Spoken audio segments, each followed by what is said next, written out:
العلماء ورثة الأنبياء والأنبياء لم يورثوا إلا العلم وعلم نبينا صلى الله عليه وسلم هو سنته. إن الحمد لله نحمده ونستعينه ونستغفره ونعوذ بالله من شرور أنفسنا وسيئات أعمالنا من يهده الله فلا مضل له ومن يضلل فلا هادي له وأشهد أن لا إله إلا الله وحده لا شريك له وأشهد أن محمدا عبده ورسوله. أما بعد فإن أصدق الحديث كتاب الله تعالى وخير الهدي هدي محمد صلى الله عليه وسلم وشر الأمور محدثاتها وكل محدثة بدعة وكل بدعة ضلالة وكل ضلالة في النار. أما بعد. Vous savez tous les événements qui ont eu lieu dans la nuit de vendredi à samedi, des attentats qui ont été commis dans la capitale française, Paris, dans plusieurs endroits, des attentats qui ont été décrits comme sans précédent, qui ont fait plus de 130 morts ou 130 morts à l'heure actuelle. Et malheureusement, cet attentat a été revendiqué par Daesh, cet État diabolique qui n'est en aucun cas un État islamique. Ce sont des personnes qui s'affilient à l'islam qui ont revendiqué ces attentats. Ce n'est pas la première fois que l'on éclaircit les choses. Ce n'est pas la première fois que l'on fait un désaveu de ces actes criminels et que ces actes n'ont en rien d'islamique et que les musulmans condamnent ces crimes horribles et les musulmans sont les ennemis de ces criminels. On entend également des accusations qui sont portées à la salafiyya et aux salafis.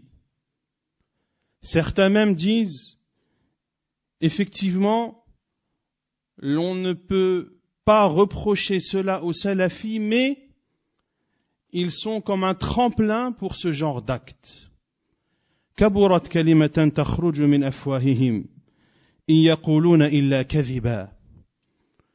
Comme est odieuse cette parole qui sort de leur bouche, ils ne disent que mensonges.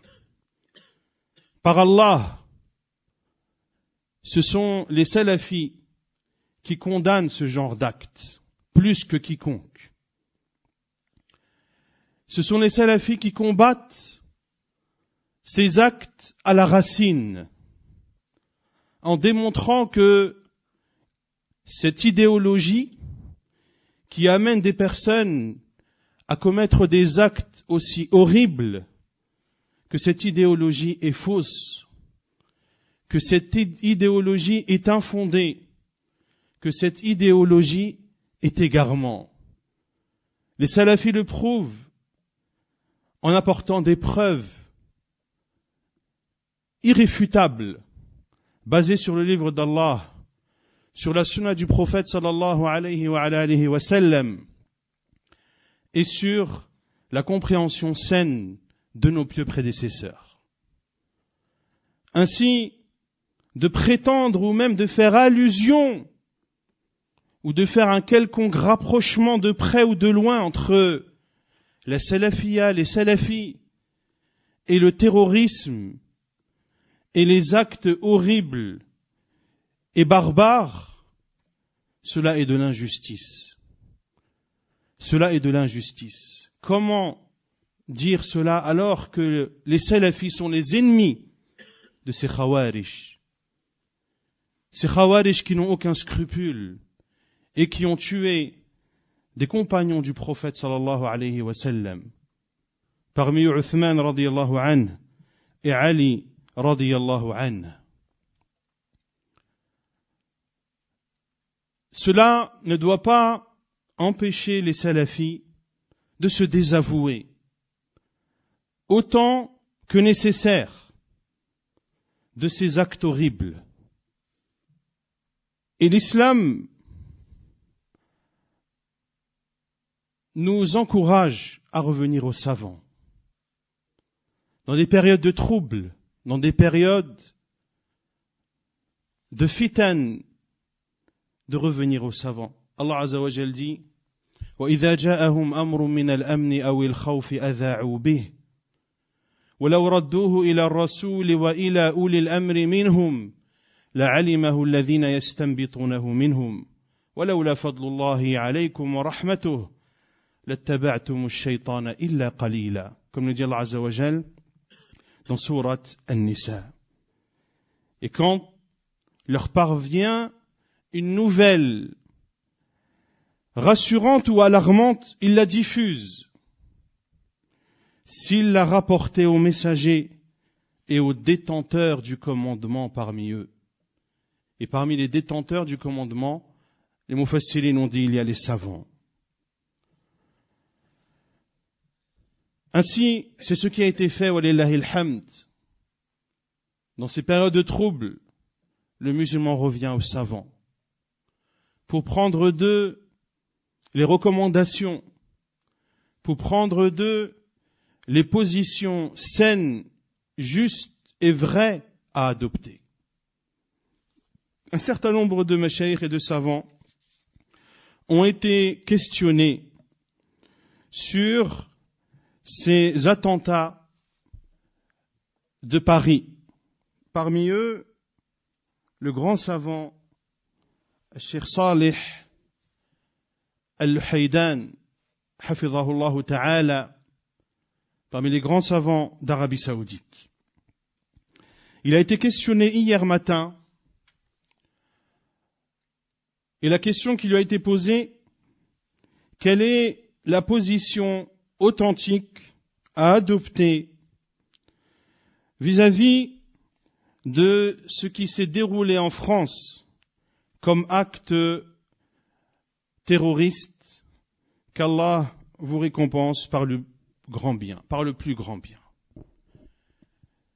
Et Cheikh Al-Luhaydan, hafidhahullah, a répondu, au nom d'Allah, le tout miséricordieux, le très miséricordieux, la louange appartient à Allah, le Seigneur des mondes, et que la prière et le salut soient sur le maître des hommes, notre prophète, Muhammad sallallahu alayhi wa sallam, sur sa famille, sur ses compagnons et ceux qui les ont suivis de la meilleure façon. Puis il dit, hafidhahullah ta'ala, nul doute que ce que nous avons entendu et ce qui a été rapporté concernant les crimes odieux et extrêmement dangereux,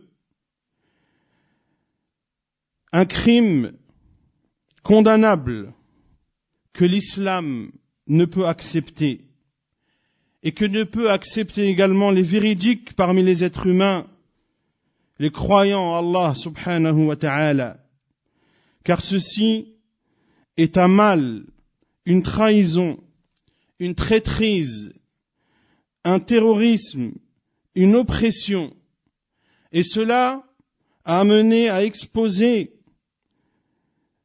ceux qui n'ont aucun pouvoir, ni pouvoir politique, ni autre que politique, parmi les femmes, les enfants et les personnes âgées ou moins âgées, les avoir exposés à cette calamité, à cette catastrophe odieuse et barbare.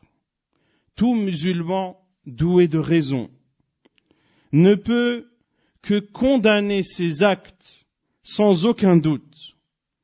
Et les pays musulmans que j'ai entendu s'exprimer, et à leur tête l'Arabie Saoudite, qui a condamné de la façon la plus ferme ces actes terroristes, ces crimes qui méritent effectivement d'être condamnés par tout croyant et par toute personne douée de raison. Nous demandons à Allah Azza wa Jal de briser, d'humilier et de faire périr ceux qui appellent au mal et ceux qui appellent à la traîtrise et à la trahison. Nous demandons à Allah Azza wa Jal de les briser, de les humilier de façon précipitée, sans plus attendre. Et c'est à Allah subhanahu wa ta'ala que nous demandons l'aide. Comme vous le constatez, les savants de la Sunna sont extrêmement clairs, extrêmement fermes quant à la position du musulman vis-à-vis de ses actes odieux, quant à la position de l'islam et des musulmans vis-à-vis de ces actes horribles. Parmi les mashayikh également, qui se sont exprimés pour condamner ces actes criminels, il y a l'honorable Cheikh Sulayman Al-Ruhayli, hafidhahullah ta'ala, qui est enseignant dans la mosquée du prophète sallallahu alayhi wa ala alihi wa sallam, et qui est également enseignant à l'université islamique de Médine. Pas plus tard que tout à l'heure, dans la mosquée du prophète sallallahu alayhi wa sallam, il a donné cette allocution que je vais traduire incha'Allah ta'ala dans la mosquée du prophète sallallahu alayhi wa sallam. Et l'enregistrement m'a été communiqué et je vous le traduis ce soir. Il dit, hafidhahullah ta'ala, après avoir loué Allah subhanahu wa ta'ala et prié sur son prophète sallallahu alayhi wa sallam, il dit, ô vous les croyants, ô vous qui suivez Muhammad sallallahu alayhi wa sallam, l'islam est une religion de justice, est entièrement une religion de justice et entièrement loyauté.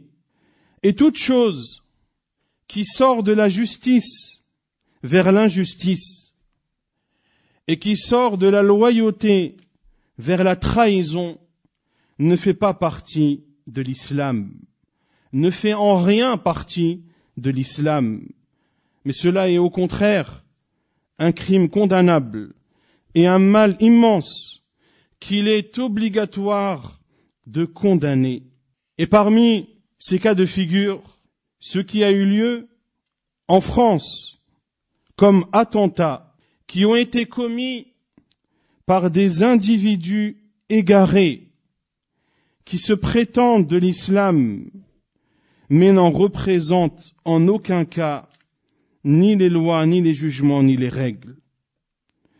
Des personnes qui ne suivent pas le Coran, des personnes qui ne suivent pas le Coran et la Sunna du prophète sallallahu alayhi wa sallam, des personnes qui ne prêtent aucune importance à la compréhension des pieux prédécesseurs et aux fatawa des ulama. Nul doute que ces attentats qui ont eu lieu en France sont condamnables. Ce sont des crimes horribles. Nul doute que ces actes sont des actes injustes qui comportent de la trahison. Nul doute également que la justice est obligatoire. Elle est obligatoire envers ceux que l'on aime comme envers ceux que l'on déteste. Allah Azza wa Jal dit, et que la haine pour un peuple ne vous incite pas à être injuste. Pratiquer l'équité, cela est plus proche de la piété. Nul doute que de respecter ses engagements est une obligation religieuse. De respecter ses engagements, d'être loyal envers ses engagements, est une obligation religieuse. Allah subhanahu wa ta'ala dit, et remplissez l'engagement, car on sera interrogé au sujet des engagements. Le fait donc qu'une personne entre dans ces pays avec un visa, nul doute que ceci fait partie des engagements qu'il se doit de respecter.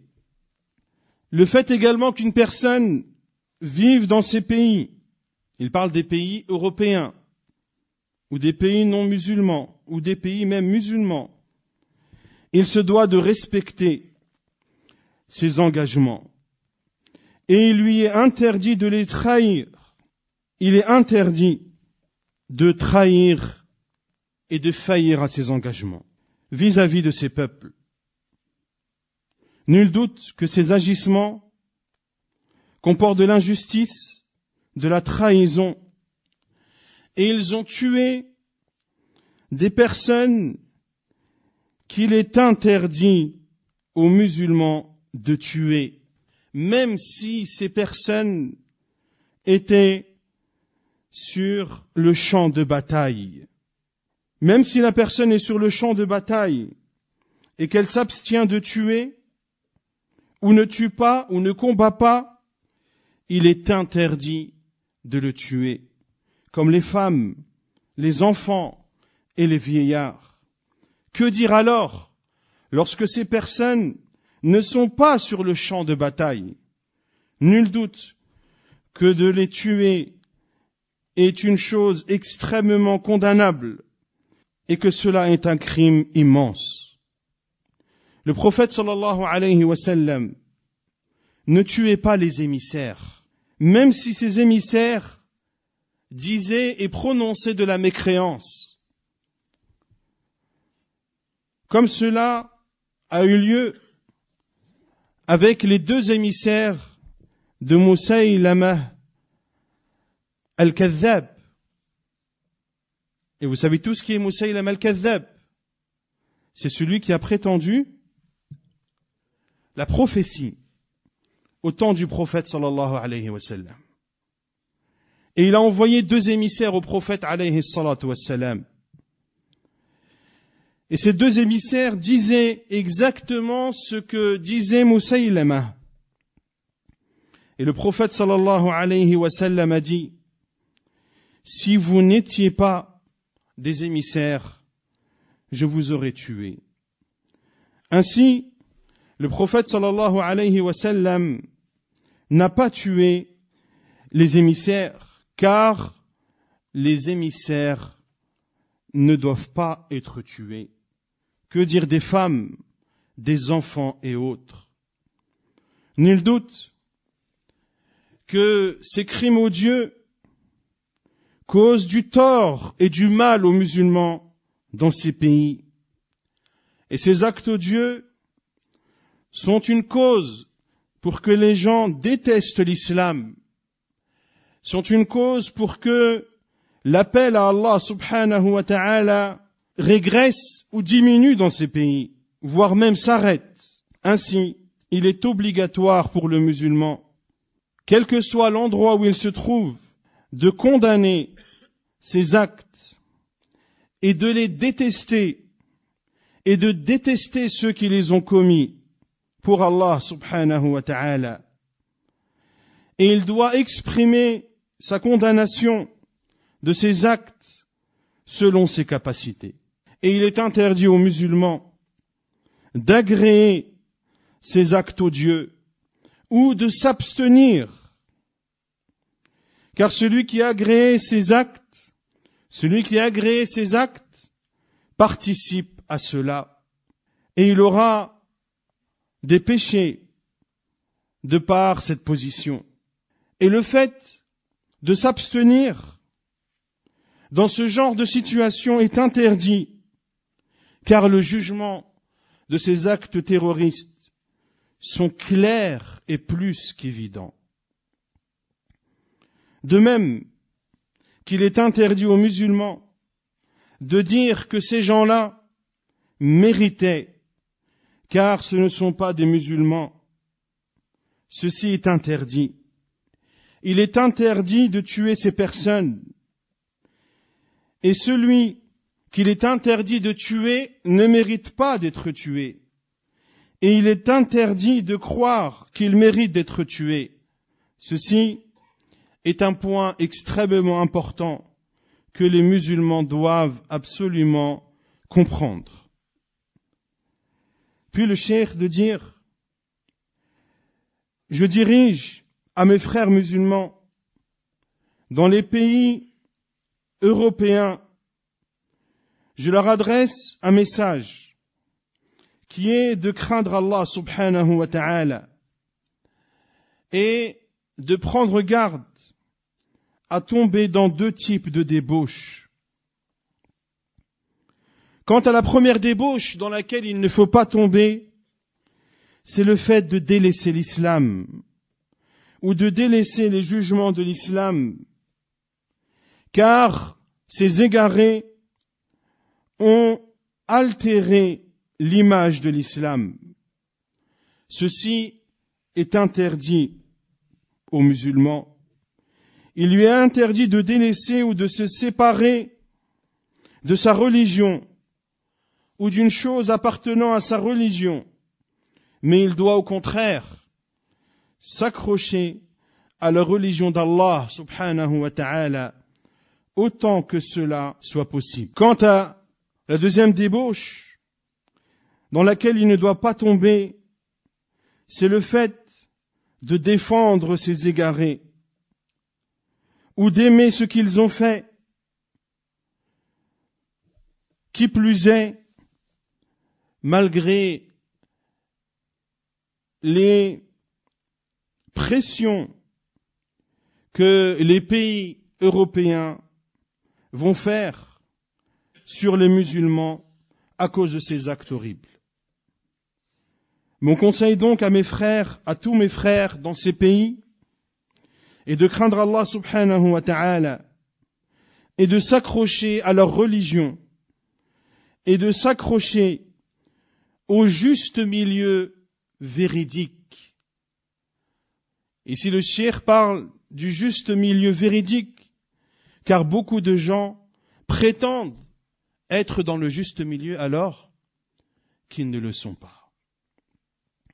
Et de s'accrocher au véritable juste milieu avec lequel est venu le prophète sallallahu alayhi wa sallam, comme je leur conseille de patienter.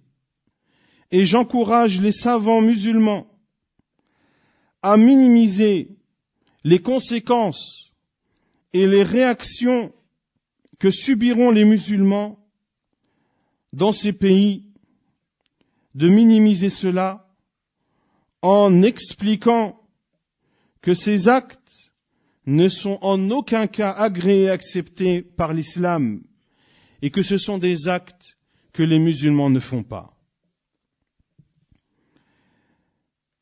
Et d'expliquer que la quasi-majorité des musulmans dans ces pays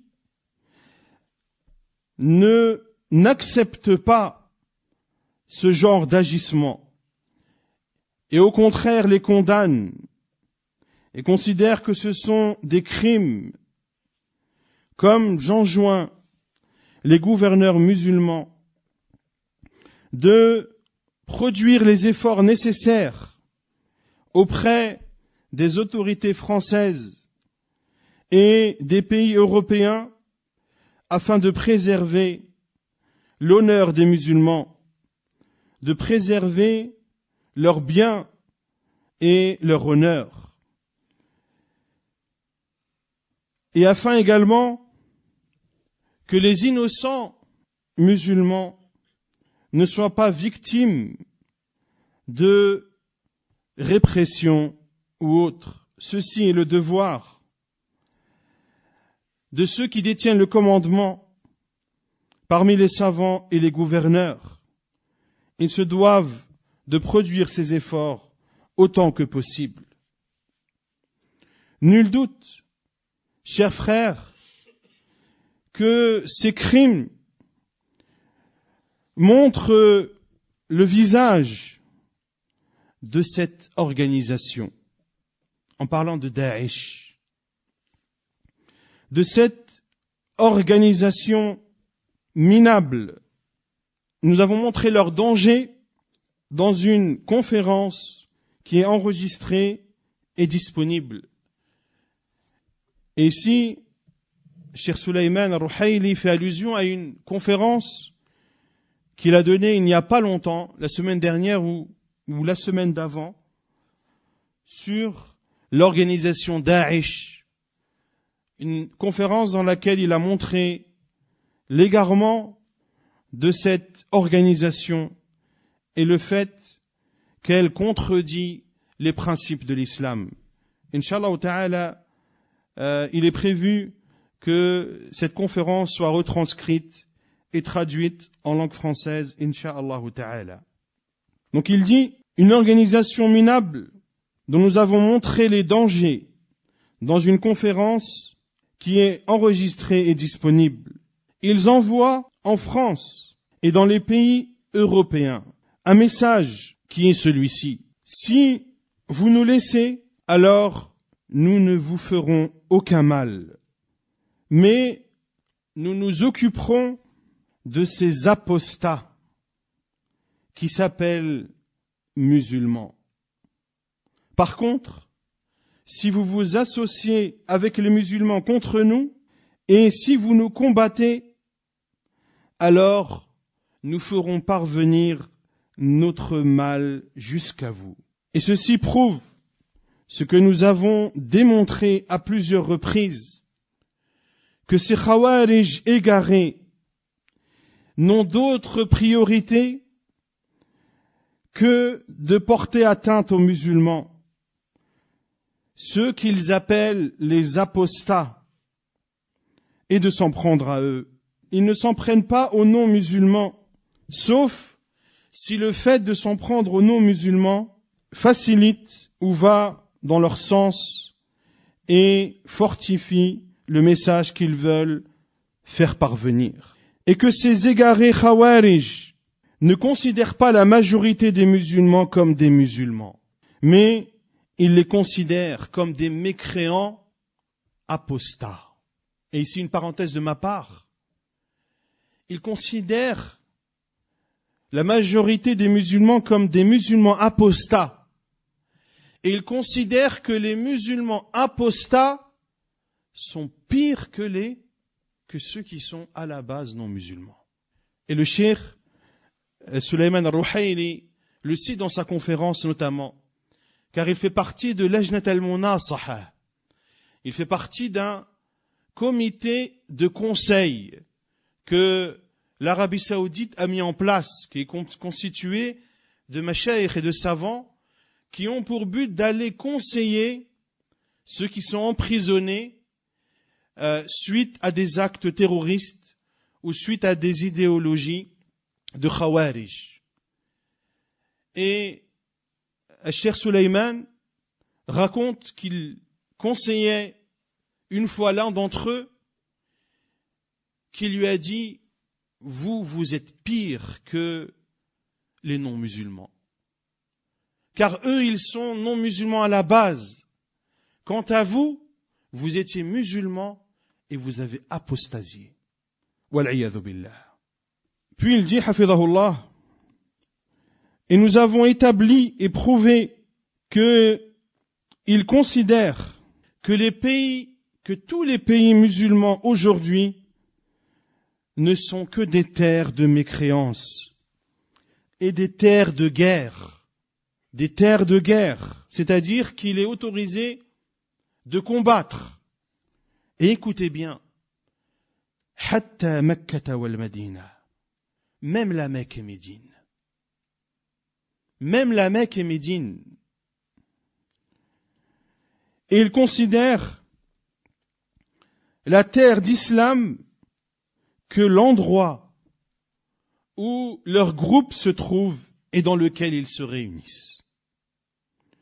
Puis il dit, hafidhahullah, il est donc demandé aux musulmans de connaître toutes ces choses et de craindre Allah subhanahu wa ta'ala et de s'éloigner de toute fitaine, de tout trouble. Et il se doit de rester avec le groupe des musulmans et avec leur imam. Et il se doit de s'attacher fermement aux grands savants de l'islam. Et il se doit de suivre leur fatawa, car c'est en faisant cela que l'on s'éloigne des fitanes, de tout trouble, par la volonté d'Allah subhanahu wa ta'ala. Nous demandons à Allah azza wa jal de guider les égarés parmi les musulmans et de protéger les musulmans, quel que soit l'endroit où ils se trouvent, et de préserver nos frères musulmans dans les pays européens et de les aider et de repousser de tout mal et de préserver tout musulman et toute musulmane, quel que soit l'endroit où il se trouve. Ainsi se termine l'allocution du Cheikh Sulayman al-Ruhayli, hafidhahullahu ta'ala. Des conseils extrêmement bénéfiques qui sont prodigués au moment où les musulmans en ont le plus besoin, au moment où les musulmans en ont les plus besoin. Nous devons donc craindre Allah subhanahu wa ta'ala et revenir et nous accrocher aux savants. Et sachez que ces égarés de Khawarij et ces égarés qui adhèrent à Daesh, ce qui les a amenés, ou les voies, parmi les voies qui les ont amenés à cet égarement, au point de passer à l'acte, parmi ces points, nul doute, le fait de délaisser les savants, le fait de ne pas revenir aux savants de l'islam, qui voient les fitanes avant même qu'elles n'arrivent, à qui Allah Azza wa Jal a donné la clairvoyance, à qui Allah Azza wa Jal a donné la science, la lumière, à qui Allah Azza wa Jal a donné la sagesse. Et Allah Azza wa Jal dit وَمَنْ أُوتِيَ الْحِكْمَةَ فَقَدْ أُوتِيَ خَيْرًا كَثِيرًا. Et celui qui s'est vu donner la sagesse, il s'est vu donner un immense bien. Accrochons-nous donc, chers musulmans et musulmanes, aux savants de l'islam et à leurs recommandations. Les savants de l'islam nous ont interdit aux musulmans de se soulever dans les pays arabes et musulmans. Leurs conseils n'ont pas été écoutés. Regardez l'état dans lequel se trouvent les musulmans. Parmi les moyens utilisés pour égarer, le fait de discréditer les savants. Et c'est la stratégie utilisée par les Khawarij, anciens et contemporains. Ils vont te discréditer des savants. Ils vont te dire ce sont les savants du palais. Ce sont les savants qui obéissent aux gouverneurs tyranniques. Ils n'ont plus de poids. Ils ne doivent pas être respectés. Et leur parole ne peut être écoutée et de surcroît être suivie. Et vous allez en entendre certains qui vont utiliser les savants comme un appât. Ils vont vous dire, mais Cheikh Ibn Baz a dit, Cheikh Ibn Uthaymin a dit, Cheikh Al-Fawzan a dit, dans tel livre, telle page. Tout ceci pour vous appâter. Tout ceci pour embellir. Et comme disent les savants, tout ceci pour mettre du miel dans leur poison. Et lorsque tu auras écouté leurs paroles maléfiques, lorsque les ambiguïtés auront pénétré ton cœur, toi qui, auparavant, respectais les savants comme il se doit, comme Allah Azza wa Jal te leur donne, et son prophète sallallahu alayhi wa sallam, eh bien te voilà à les discréditer, à ne plus les considérer comme des savants, et te voilà la proie à tout mal. Car qui pourra te guider si ce n'est les paroles qui sont conformes au livre d'Allah et à la sunna du prophète sallallahu alayhi wa sallam. Je vous ai laissé 2 choses. Vous ne serez jamais égarés tant que vous y serez cramponnés. Le livre d'Allah et ma sunna.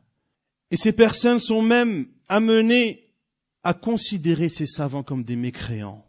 Combien lorsque l'on débat avec eux, lorsqu'ils disent Ibn Baz a dit ou autre savant a dit, ils ne disent pas rahimahullah. Pourquoi à votre avis ils ne disent pas rahimahullah? Car ils ne le considèrent pas comme un musulman. Wal'iyadhu billah. Il faut donc se prémunir, chers musulmans et musulmanes, dans ces périodes de troubles. Il faut se prémunir contre l'égarement. Et ce qui te prémunit contre l'égarement, c'est tout d'abord de demander à Allah Azza wa Jal l'aide. De demander à Allah Azza wa Jal de raffermir ton cœur dans la vérité. De demander à Allah Azza wa Jal de te faire mourir dans l'islam et dans la sunna. Et d'apprendre ta religion. Et d'écouter la parole des savants et des étudiants en sciences qui ont parlé, exposé les ambiguïtés de ces égarés et ont apporté des réponses à chacune de ces ambiguïtés. Ceci afin de prémunir les musulmans de leur mal et de l'égarement. Et la recommandation que je vous donne, c'est d'être extrêmement vigilant en ces temps.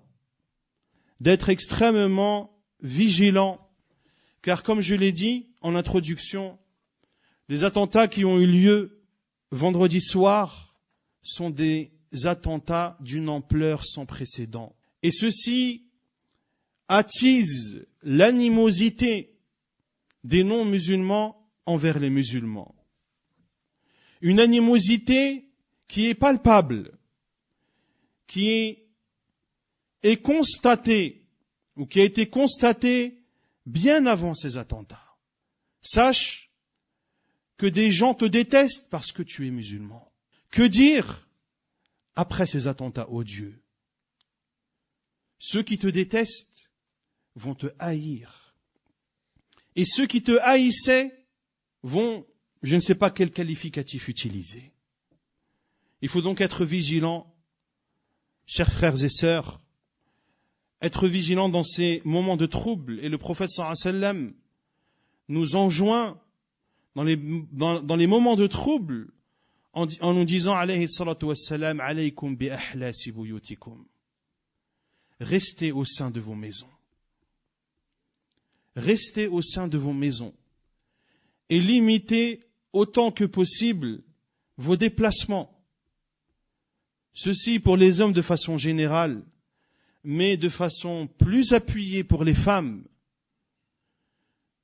Qu'une femme musulmane ne sorte pas seule, qu'elle ne sorte pas dans des endroits où il n'y a pas beaucoup de monde, car elle peut s'exposer à des représailles. Wal'iyadhu billah. Il faut donc être extrêmement vigilant. Et lorsque vous en avez l'occasion, montrez et exprimez l'innocence de l'islam vis-à-vis de ces actes odieux. Si vous n'avez pas la possibilité de l'expliquer par vous-même, alors distribuez, si vous avez la possibilité d'imprimer des tracts ou des prospectus qui traitent de ce sujet, et ils sont nombreux, pour les distribuer aux non-musulmans afin de leur montrer que l'islam et les musulmans se désavouent de ce qui s'est passé. Voilà l'éclaircissement, la condamnation et le désaveu que j'ai voulu partager avec vous aujourd'hui. La condamnation, le désaveu de l'islam vis-à-vis de ces attentats criminels qui ont eu lieu le vendredi 13 novembre 2015. Nas'alullah azza wa jal an يفقهنا في ديننا وأن يرينا الحق حقا وأن يرزقنا اتباعه وأن يرينا الباطل باطلا ويرزقنا اجتنابه. On demande à Allah Azza wa Jal de raffermir nos pas dans l'islam et nous demandons à Allah Azza wa Jal de nous faire montrer la vérité comme telle et nous permettre de la suivre, et de nous faire montrer l'égarement comme égarement et nous permettre de nous en abstenir. Wallahu a'lam, wa sallallahu wa sallama wa baraka ala nabiyyina Muhammad wa ala alihi wa sahbihi ajma'in, wa akhiru da'wana anil hamdulillahi rabbil alamin.